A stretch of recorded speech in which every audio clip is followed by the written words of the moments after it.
Oh, jadi kalau saya bayangkan, kalau sekarang ini kembali bertemu dengan Pendeta Gilbert, apa yang akan Anda lakukan, Bang Nau? Seperti yang terjadi dengan saya pada waktu KC, Ya. itu KC ucapkan di depan saya langsung. Ya. Hanya jarak kurang lebih 50 cm, setengah meter. Di depan saya langsung, dia ucapkan langsung kepada saya lagi kata-kata yang menghinakan akidah agama saya, Al-Quran saya, bahkan Rasulullah saya. Itu saya di luar kontrol. Secara spontan, aktif saya bertindak melanggar hukum. Tetapi itu pun saya pertanggungjawabkan di muka hukum dan saya laksanakan semua konsekuensinya. Saya khawatir ada orang-orang lain yang punya giroh yang sama atau mungkin lebih besar daripada saya. Dan ini tidak bagus untuk apabila terjadi kembali. Jadi dalam kesempatan bagus ini saya ingin mengingatkan kepada Bapak Gilbert Lumindong. Hati-hati dong bicara. Karena mulutmu adalah harimaumu, apalagi di depan umat. Kita tuh kadang-kala kurang bersyukur. Kristen tuh enak loh. Ibadahnya cuma seminggu sekali. Saudara sepupu kita 5 kali. Kenapa kita kebaktian seminggu sekali? Tahu nggak kenapa? Karena bayarnya 10%. Itu berhubungan, saudara-saudara. Makanya saya tidak pernah tertarik perdebatan tentang perpuluhan. Orang kalau nggak mau bayar perpuluhan, nggak apa-apa. Semua hamba-hamba Tuhan yang bilang nggak usah bayar perpuluhan, nggak apa-apa. Bayar 2,5. Nggak usah 10%, 2,5. Tapi sembayangnya 5 kali sehari. Iya dong, enak aja. Udah cuma 2,5 mau seminggu sekali. Beda kelas. Dari mana masuk gereja langsung masuk. Kita orang Islam diajarin bersih sebelum sembahyang, cuci semuanya. Saya bilang lu 2,5. Gue 10%, bukan berarti gue jorok. Disucikan oleh darah Yesus. Belum makan sudah kenyang, belum kenyang sudah makan. Apa maksudmu bolak-balik makan ini? Artinya apa, Mbak Udin? Dokter akal, si Julius, Hidayah Mu'alaf Center, channelnya itu channel sudronisasi. Makasih Mbak Udin. Gilo lo. Jadi gilo, produksi tadi gilo lo. Assalamualaikum warahmatullahi wabarakatuh. Berjumpa lagi dengan Janit HMC ya, channel yang mengedukasi dan menghibur. Kita ketahui bersama, Pendeta Gilbert Lumondong membuat kontroversi yang sangat besar, melakukan perbandingan antara zakatnya umat muslim serta cara sholat kita dengan cara beribadah umat Kristen dan perpuluhan yang ada di gerejanya. Itu tentu saja membuat kontroversi karena yang dia sampaikan tidak sesuai. Yang dia katakan tidak benar. Bahwa zakat itu nggak pernah untuk pemuka agama. Kita nggak pernah memberikan zakat untuk ulama ataupun ustadz. Enggak. Kita memberikannya untuk fakir miskin. Untuk orang-orang yang susah. Jadi sangat beda dengan perpuluhan yang dikutip oleh Gilbert Lumondong untuk kas gerejanya. Bahkan hal itu juga ditentang oleh banyak pihak. Oleh pihak internal Kristen yang mengatakan itu Gilbert Lumondong doang. Yang gila dengan kekayaan. Yang gila dengan perpuluhan. Gereja lain tidak. Jadi kita bisa lihat, Gilbert Lumondong sekarang diserang baik dari pihak muslim maupun dari pihak Kristen sendiri. Yang memang sudah kesal, yang memang sudah geram dengan pengajaran Gilbert selama ini. Bahkan mereka mengatakan syukuri, mampus itu. Sudah saatnya Gilbert menuai apa yang dia tabur. Bahkan ada yang mengatakan ini kutukan. Karena Gilbert tahun lalu pernah menuduh mendiang Joshua Huta Barat melakukan pelecehan kepada Bu Putri, istri dari Verdi Sambo. Dan kita tahu bagaimana dulu dia begitu ngotot membela Verdi Sambo. Jadi ada yang mengkait-kaitkan, ya itu azab dialah dan sebagainya. Tapi di sini saya ingin katakan bahwa tentu saja yang paling benar adalah ini adalah hukuman karena dia berani mengolok-olok agama Islam. Dan bisa jadi di khotbah-khotbah sebelumnya, di khotbah-khotbah yang dulu, dia juga pernah melakukan ini. Ini hanya karena kedapatan. Kan begitu. Dari sekian banyak khotbah yang dia lakukan, baru kali ini kedapatan. Yang sebelumnya bisa jadi juga ada, kan begitu. Cuman nggak ada yang melihat. Tidak ada yang mengambil video tersebut, kan begitu. Oke, di kesempatan ini, kita akan membahas ya, satu sosok polisi, seorang jenderal, yang memang giroh Islamnya luar biasa.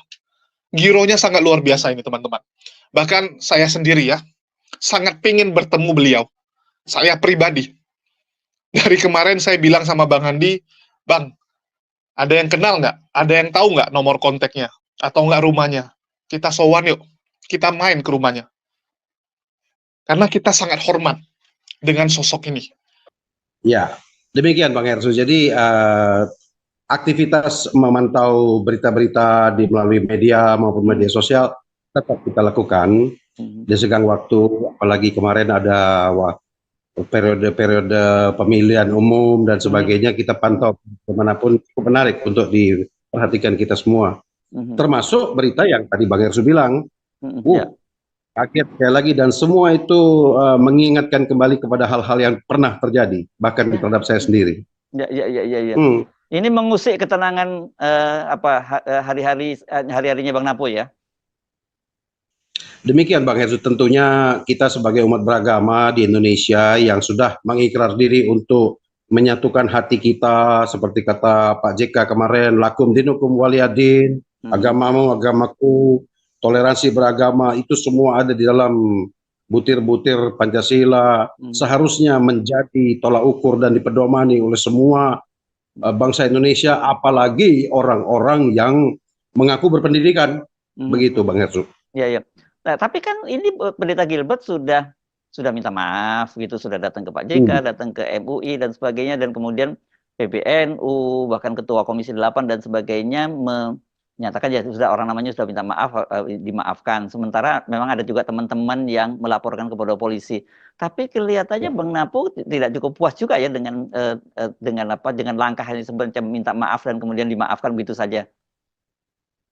Begini Bang Ersu, saling memaafkan adalah satu hal yang sangat baik, apalagi kita baru saja umat muslim melakukan ibadah puasa di bulan Ramadan kemarin, sekarang juga masih bulan Syawal, itu satu hal yang baik untuk merangkai persatuan dan kesatuan umat beragama di Indonesia seperti yang disampaikan oleh pemimpin-pemimpin kita barusan.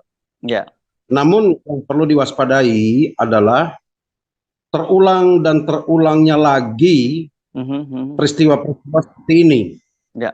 Kita semua tahu bahwa peristiwa ini bukan baru sekali terjadi. Betul. Beberapa kali orang-orang tertentu melakukan penistaan agama melalui media sosial atau media yang tentunya membuat banyak masyarakat menjadi terganggu. Ya. Dan bisa saja melakukan hal-hal, aksi-aksi yang sebaliknya. Dan itu sangat merugikan keutuhan beragama umat di Indonesia. Dalam hal ini saya masalah memaafkan dan sebagainya itu silakan saja. Ya. Namun yang paling penting dari itu adalah jangan sampai hal tersebut terjadi dan terjadi lagi. Kita baru ingat, baru 2 tahun yang lalu peristiwa besar yang terjadi melibatkan saya sendiri dengan yang namanya Posnan alias KC itu, dan itu berdampak sangat besar.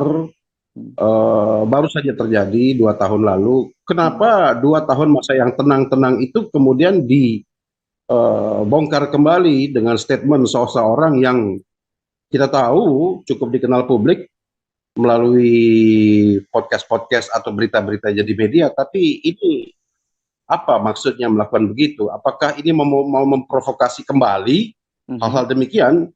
Dan ini tidak bisa didiamkan. Saya selalu berharap bahwa pemerintah itu bertindak tegas melalui jalur apapun supaya menghindari hal-hal tersebut jangan terulang. Tapi tindakan ini, ya memaafkan bisa silakan satu hal yang sangat bagus. Tapi apakah ada konsekuensi untuk tidak mengulangi? Apakah ada janji? Dan janji itu apakah ditepati? Bukan hanya sama yang bersangkutan itu, yang mengaku pendeta itu, tetapi bagi semua orang yang lain. Tidak saling menyerang. Pak Bang Arsul. Ya, oke. Ya, jadi yang Anda bayangkan tuh harusnya satu sisi ada permintaan maaf, tapi proses hukumnya harus terus jalan. Begitu yang Anda bayangkan? Ya, hukum harus ditegakkan walaupun langit akan runtuh. Demikian prinsip hukum kita. Silakan, dan saya dengar sudah dilaporkan ke Polda Metro. Silakan nanti penyidik Polda Metro akan melakukan tindakan-tindakan sebatas pilar-pilar hukum bahwa siapapun yang berbuat harus bertanggung jawab. Ya.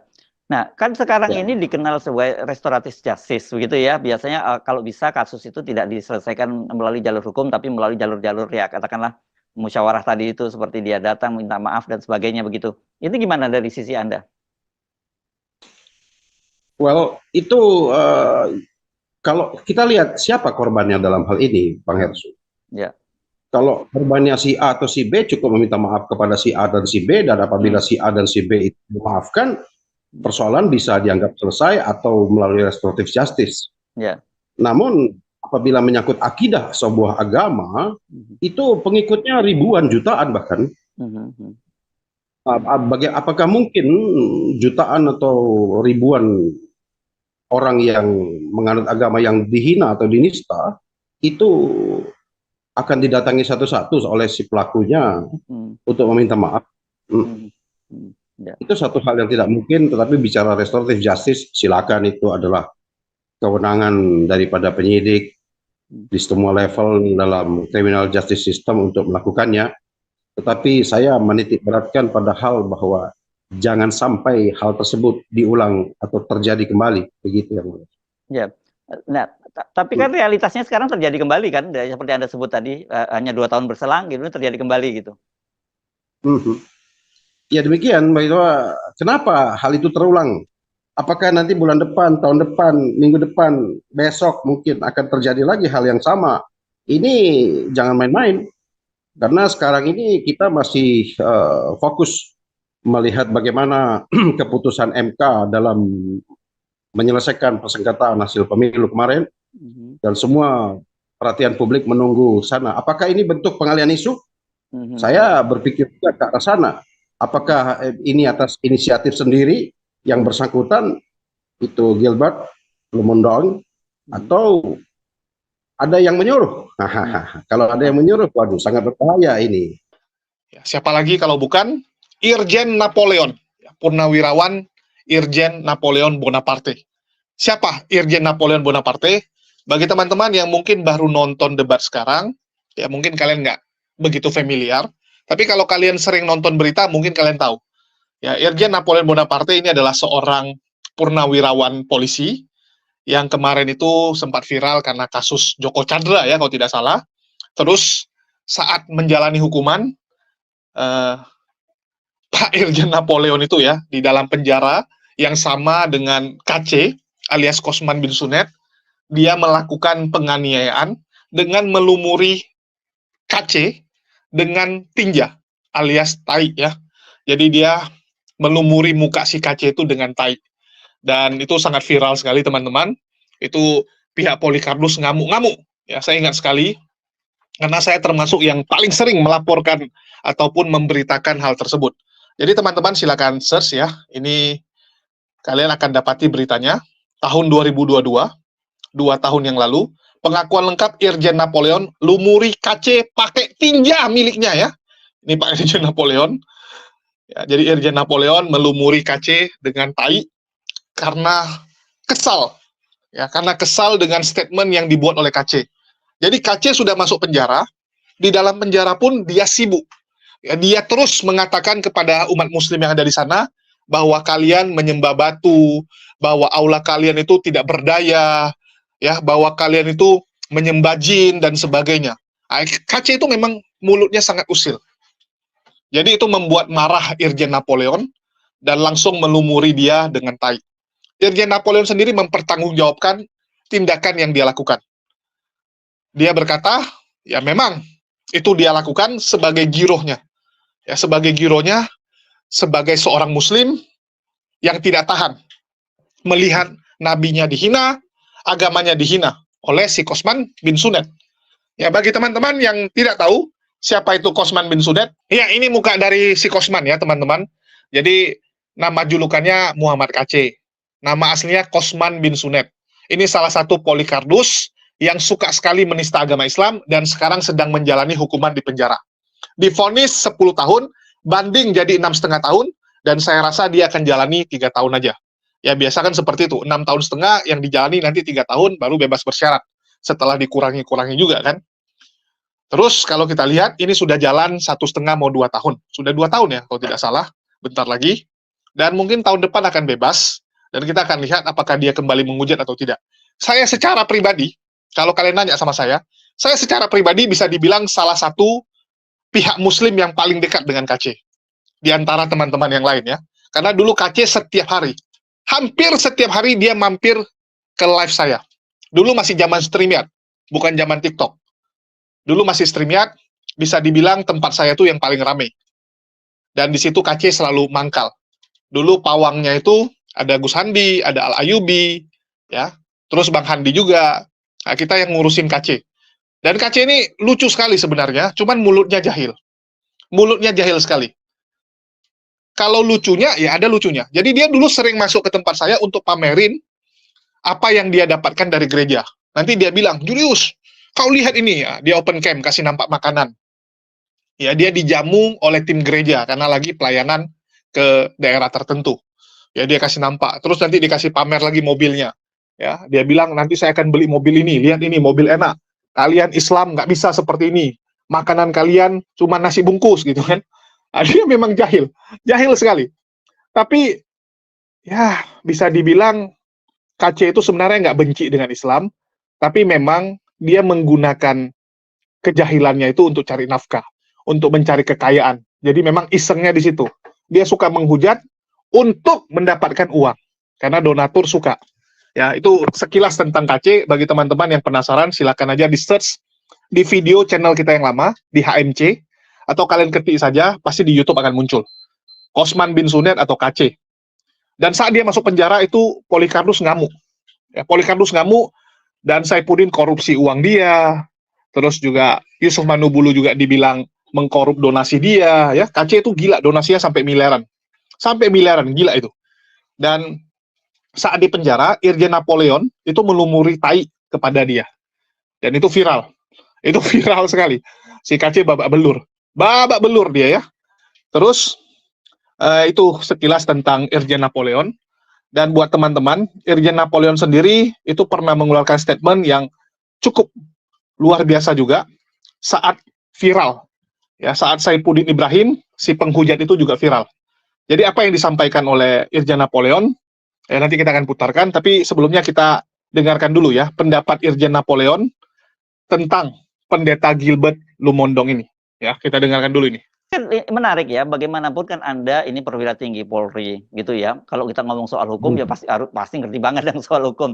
Tetapi kemudian Anda sampai kemudian melakukan tindakan yang waktu itu Anda lakukan terhadap Pak KC ini, sesungguhnya apa yang mendorong itu semua terjadi? Intinya ketersinggungan ditambah dengan kemarahan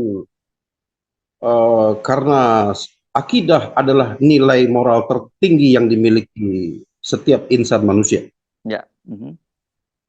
Dulu saya pernah mengatakan, tidak apa orang menghina saya, tetapi jangan kau hina akidahku, agamaku, kitab suciku, bahkan Rasulullahku. Ya. Karena itu artinya percumalah semua ibadah yang kita telah lakukan dari lahir sampai hari ini kalau kita diam saja. Bahkan seorang ulama besar Indonesia saat itu mengatakan, siapa yang diam saja akidahnya dihina, lebih baik dia berkait kafan saja. Itu Buya Hamka ya maksudnya ya? Ya. Nah, dalam kasus seperti ini, apakah Anda juga, Anda sudah nonton ya videonya dari Pendeta Gilbert ini ya? Sudah nonton, tapi saya sangat tidak tertarik melihatnya lagi. Oke. Begitu, Bang Ersu. Ya enggak. Tapi maksud saya kadar ketersinggungan Anda itu dibandingkan dengan waktu KC dulu itu apakah sama atau lebih parah ini yang dilakukan oleh Pendeta Gilbert ini? Begini, Bang Ersu. Sebagaimana ilmu yang pernah saya terima dalam kriminologi, apabila suatu tindakan melanggar hukum dilakukan oleh orang-orang yang kurang pendidikannya, itu hakim pun akan bisa menilai dan mempertimbangkannya berdasarkan latar belakang pendidikan, pengalaman hidup dan sebagainya. Makin tinggi status seseorang apabila dia melakukan tindakan suatu pelanggaran atau tindak pidana, maka hakim pun akan mempertimbangkannya. Kesalahan itu harusnya lebih besar ditimpakan hukuman kepadanya. Karena seharusnya seorang pemimpin itu bisa memberikan contoh baik lisannya maupun perkataannya kepada terutama umat yang dia pimpin. Ya. Sebagai seorang pemimpin, apalagi seorang pendeta, seorang pemimpin agama, itu harusnya berkata-kata atau bersikap yang menyejukkan. Banyak sekali teman-teman saya yang non-Islam, itu yang sangat baik hati, sangat menjaga lisannya, perbuatannya, dan sangat baik. Kami berteman puluhan tahun, tidak ada masalah sama sekali. Tetapi saya tahu, kita juga semua tahu bahwa ada beberapa orang tertentu yang saya pikir ucapan itu kalau dibilang tidak sengaja adalah satu hal yang tidak mungkin. Karena filsuf lama bilang, apa yang ada di hatimu itu akan ada dalam pikiranmu. Apa yang ada dalam pikiranmu akan keluar dalam ucapanmu. Jadi kata-kata yang kita ucapkan itu sebetulnya adalah hasil dari apa yang kita pikirkan dan apa yang kita simpan di dalam hati. Jadi kalau seorang pemimpin agama mengatakan itu di depan umatnya, dapat dibayangkan, dapat diartikan bahwa apa yang ada di pikiran dan di hatinya itu seperti itu. Nah, inilah yang perlu diperbaiki dari seorang Gilbert Lumondrai, supaya dia lebih tahu. Karena saya kenal dengan orang itu. Oh, kenal? Sebetulnya. Kenal. Waktu itu pernah berjumpa dengan saya, bahkan minta-minta bantuan saya untuk dipertemukan dengan Habib Rizik Syihab untuk berkenalan dan sebagainya. Wah, satu hal yang sangat baik.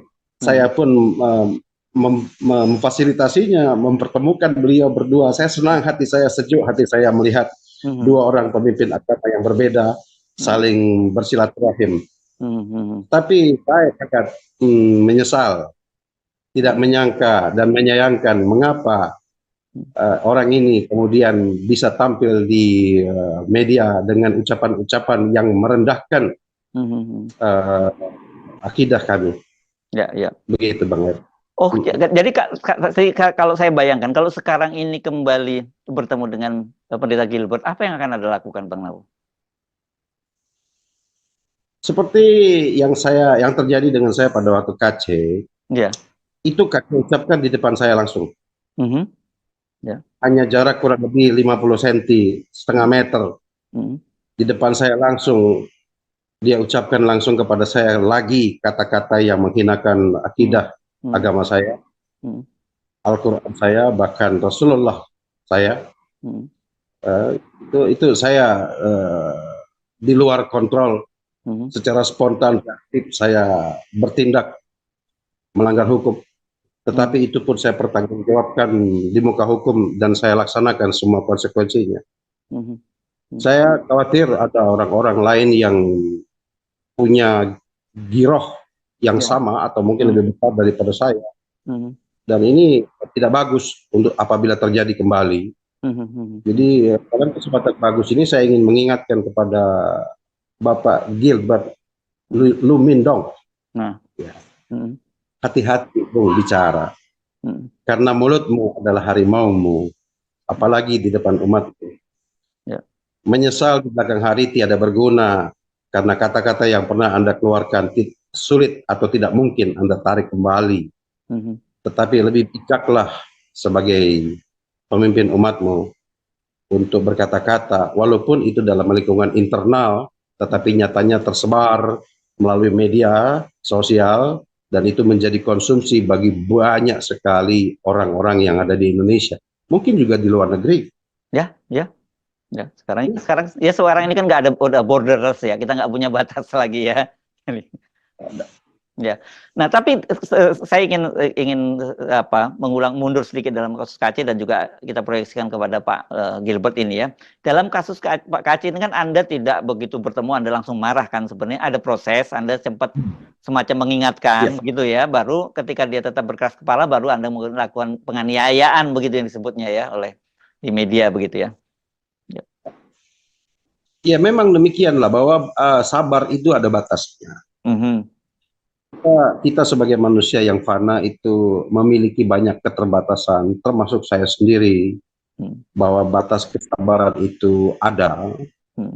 Seperti yang saya katakan tadi, saya pernah dihina orang, tapi saya bisa menahan diri. Mungkin saya juga manusia biasa yang tidak terlepas dari dosa dan salah.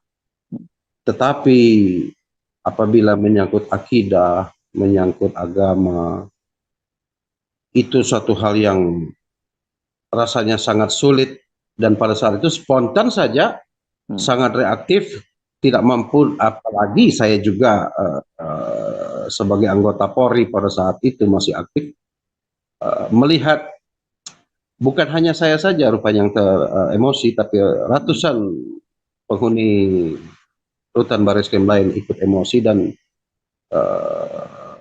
untuk mencegah jangan sampai itu mereka lakukan secara membabi buta, akhirnya saya mencoba membuat satu saluran pelampiasan itu dengan hanya cukup saya yang melakukannya. Dan alhamdulillah bisa membuat yang lain tenang dan kembali istirahat, dan terhindarlah KC dari hal yang lebih parah daripada sebelumnya. Ya, tapi dengan risiko Bang Napo yang kemudian harus menanggung konsekuensinya kan? Enggak apa-apa, itu adalah konsekuensi kita sebagai penegak hukum. Saya pun mantan penegak hukum, saya pun paham bahwa setiap perbuatan harus ada tanggung-jawaban. Makanya saya terima itu dengan ikhlas, dan saya laksanakan semua itu dengan hati yang lapang. Alhamdulillah, semoga hal itu tidak pernah terulang kembali. Nah, seperti biasa, setelah pasca itu tidak ada hal-hal yang membuat saya tertarik untuk bereaksi secara negatif lagi. Namun mendengar apa yang diucapkan oleh pendeta tadi, Gilbert itu, Buntong itu, apalagi dia orang yang saya kenal, datang kepada saya pada waktu itu dengan senyumnya yang lebar dan manis begitu ya. Tapi saya tidak menyangka, luar biasa, kenapa dia rupanya punya dua sisi kepribadian yang berlawanan satu sama lain. Begitu. Iya, teman-teman sudah dengar ya. Jadi Irjen Napoleon ini punya giroh yang luar biasa. Semangat dan bagaimana dia membela Islam itu luar biasa. Terlepas dari itu tindakan yang melanggar hukum. Ya, itu memang tindakan melanggar hukum, dan kita akui itu melanggar hukum. Tapi dari sisi semangatnya membela Islam, kita acungi jempol. Saya salut. Nggak semua orang berani seperti Irjen Napoleon. Banyak pejabat-pejabat, banyak orang-orang hebat di Indonesia yang punya power, punya kekuatan, tapi mereka diam saja. Kenapa? Nggak mau. Mereka nggak mau terlibat. Mereka nggak mau nanti bentrok dengan donatur-donatur Polikarpus. Karena kita tahu, Polikarpus ini juga di belakangnya banyak orang-orang hebat. Ya. Banyak orang-orang yang luar biasa. Mereka takut untuk terjadi gesekan. Padahal ya, ini agama kita sedang dihujat, agama kita sedang dinistakan. Ini yang kita sayangkan. Irjen Napoleon memilih tindakan yang tidak enak ini, tidak populer ini. Nggak apa-apa, dia tanggung. Ya, dia tanggung hal itu. Yang penting apa? Nanti di hari penghakiman, saat ditanya, apa yang sudah Anda lakukan, ya, dengan status Anda, dengan jabatan yang Allah berikan, apa yang sudah Anda lakukan? Minimal dia bisa dengan bangga mengatakan, saya sudah membela agama. Ya, saya sudah membela. Dibandingkan dengan orang lain, diberikan segalanya oleh Allah, tapi apa yang sudah mereka lakukan demi agamanya? Jadi, saya acungin jempol buat Irjen Napoleon. Nggak semua orang punya semangat seperti itu. Banyak orang yang lebih memilih cari aman, kalau saya bilang ya. Banyak orang memilih, ya sudahlah, ngapain diurusin dan sebagainya. Padahal agamanya sedang dihujat, agamanya sedang dinistakan. Ya minimal berilah ya perlawanan, atau enggak lakukanlah sesuatu. Bisa dengan cara apa? Memperingati orang-orang yang suka menghujat. Seperti yang saya lakukan ya. Saya selalu memperingatkan buat para penghujat ini untuk diam. Untuk jangan mengulangi yang mereka lakukan. Ya, pekerjaan mereka itu tinggalkan, jangan suka menghujat. Dan saya selalu mengingatkan pentingnya menjaga toleransi di Indonesia. Dan saya katakan bahwa mereka bukan Kristen. Walaupun title-nya Saifuddin, Paul Jang, Gilbert, ini adalah pendeta, tapi mereka bukan Kristen. Karena ajaran Kristen tidak seperti ini. Ya, tidak seperti ini. Dan saya setuju apa yang disampaikan Irjen Napoleon. Ucapan yang kita sampaikan, ya, itu adalah apa yang ada di pikiran kita. Dan apa yang ada di pikiran kita, itu adalah apa yang ada di dalam hatimu. Kalau hatimu membenci seseorang, mungkin selama ini kamu bisa tahan, supaya tidak mengungkap, supaya tidak menampilkan kebencianmu. Tapi kadang-kadang bisa keceplosan. Saat Anda lupa, Anda bisa keceplosan. Itulah bukti bahwa hatinya Pendeta Gilbert memang punya kepahitan kepada Islam. Punya rasa tidak suka kepada Islam. Saya nggak tahu apakah ini terpengaruh oleh murid-muridnya. Karena Kosman bin Sunet alias KC yang dikasih makan tai, itu juga murid dari Gilbert. Begitu juga dengan Saifuddin. Saifuddin itu juga murid dari Gilbert Lumondong. Ya, muridnya. Dia yang tampung waktu si Blukus Suntur keluar dari penjara. Dan diberikan tempat pelayanan di gereja Gilbert. Ya, itu biar teman-teman tahu. Dan Irjen Napoleon itu juga pernah ditanya pendapat seandainya dia bertemu dengan Saifuddin. Apa yang akan dia lakukan? Oke, kita dengarkan dulu ini. Mau menganiaya orang, saya pelayan pelindung pengayom masyarakat. Apa yang dilakukan KC kemarin itu sangat emosional. Justru saya berusaha menghindarkan dia jangan jadi korban. Karena tahanan lain ada 150 orang. Kalau tidak saya buat jalur sudut, dia hancur. Justru saya melindungi. Ya, kita sangat setuju ya dengan semua statement dari Irjen Napoleon bahwa ini kita sedang tidak baik-baik saja kalau setiap waktu bermunculan para pencemooh, para penghujat. Kita lihat makin kesini makin banyak, teman-teman. Dengan kejadian Kosman bin Sunet, itu tidak meredam, itu tidak membuat kita jadi lebih baik. Malah bermunculan penghujat baru. Rudi Simamora masuk penjara. Gracia Pelo masuk penjara. Yusuf Manubulu, tahun lalu 3 orang, bayangkan. 3 orang masuk penjara karena melakukan penistaan kepada agama Islam. Artinya apa? Ini tidak membuat efek jerah. Kenapa tidak membuat efek jerah? Karena mereka hitung-hitungan, masuk penjara sebentar, uang yang didapat lebih banyak. Mereka masuk paling berapa? 6 bulan, 7 bulan. Paling lama setahun. Kalau KC memang spesial, karena dia melawan. Dia melakukan perlawanan, bahkan menghujat hakim, menghina hakim, mengata-ngatai polisi, dan sebagainya. Itu salah pengacara. Tanya aja sama Paul Jang. Paul Jang sendiri juga bilang, ini gara-gara pengacaranya yang salah. Bukannya membela, malah menghina kesana kemari. Sedangkan mereka juga manusia, kan gitu. Dan dia merasa bahwa yang dia lakukan benar, itu udah kelewatan. Udah salah, nggak mau ngaku salah ya, tentu saja beda. Sedangkan penghujat-penghujat yang lain kita bisa lihat, Pendeta Yusuf Manubulu masuk nggak nyampe 4 bulan. Terus juga Rudi Simamora masuknya 7 bulan. 7 bulan lebih sedikit. Gracia Pelo sebentar lagi juga akan bebas. Kalau tidak salah harusnya bulan-bulan ini ya. Bulan 4, bulan 5 ini dia sudah bebas. Artinya apa? Inilah saya bilang hukuman penjara tidak bisa membuat mereka jerah. Karena iming-iming yang diberikan, kekayaan yang diberikan itu menggelapkan mata mereka. Kalian bisa bayangkan, kamu masuk 5 bulan, 6 bulan, dikasih duit sampai ratusan, bahkan miliaran. Bagi orang kaya, nggak mau dong. Bagi orang yang mungkin pendapatan sebulannya 100-an juta, atau 50 ke atas, ya mereka mikir, ngapain gue masuk penjara? Di luar gue bisa dapat segitu. Tapi bagi orang-orang seperti ini, dia kan hitung, saya kerja di luar gaji cuma 10. Setahun 120. Belum pengeluaran. Ini masuk penjara, cuma 6 bulan, dapat 400 juta, 500 juta, artinya sebulan 80. Why not? Kenapa enggak? Mereka ambil. Jadi tawaran dunia ini terlalu menggiurkan bagi mereka, teman-teman. Mereka tidak takut dengan yang namanya penjara. Itulah kenapa kita lihat makin ke sini makin banyak penghujat. Muncul kiamat, ya. Muncul siapa lagi? Lidara, sang penggugat dan sebagainya. Satu persatu muncul. Karena memang tawarannya terlalu ngeri, teman-teman.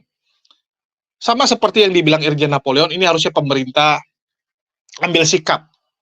Ya, harus mengambil sikap karena ini berbahaya bagi keutuhan negara kita. Jangan sampai terjadi konflik hanya karena pihak-pihak kurang hajar seperti ini. Ya, ini bukan konflik agama sebenarnya. Nggak ada masalah dengan agama. Tidak ada masalah antara Islam dan Kristen. Ini masalah antara Polycarpus dengan Islam. Ya, Polycarpus ini yang bermasalah. Ini yang coba kita cegah, teman-teman. Itulah kenapa saya dari dulu selalu mengatakan, jangan bilang ini Kristen. Ya, jangan. Kita nggak boleh mengeneral ini Kristen. Ini Polycarpus, ini ajaran Polycarpus yang menyembah kepada Tuhan yang nggak jelas. Yaitu Polycarpus, teman-teman.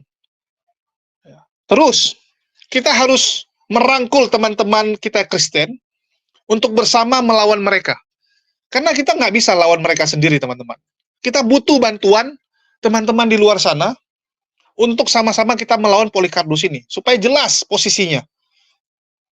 Itulah saya sangat menghimbau teman-teman Kristen, terutama yang kalian bisa komen bahwa kalian juga kecewa, ya, kalian juga tidak terima apa yang dilakukan oleh Gilbert.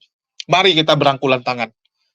Dan bagi pihak Muslim, teman-teman Muslim, tolong jaga komentar. Jangan menuduh ini Kristen, jangan. Ini Polycarpus, ya, ini ajaran Polycarpus, teman-teman. Itu sih yang saya tekankan, ya. Dan sekali lagi, respect buat Irjen Napoleon Bonaparte atas semangatnya membela agama, ya.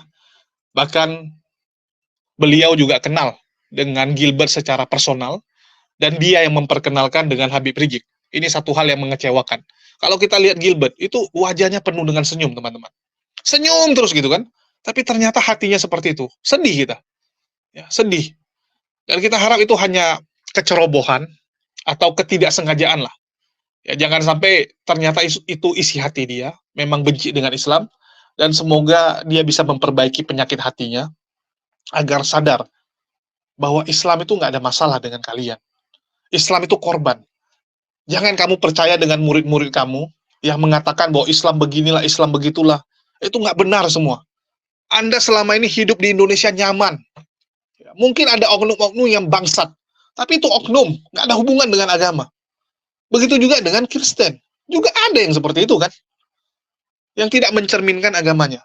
Nah, untuk itu, sekali lagi saya menghimbau ya, marilah kita berangkulan untuk melawan Polycarpus ini. Oke, mungkin itu aja dari saya. Makasih buat teman-teman semua yang udah nyimak dan mendukung channel ini. Makasih buat semuanya. Di akhir kata saya ucapkan, wassalamualaikum warahmatullahi wabarakatuh. Sampai jumpa di konten-konten kita berikutnya.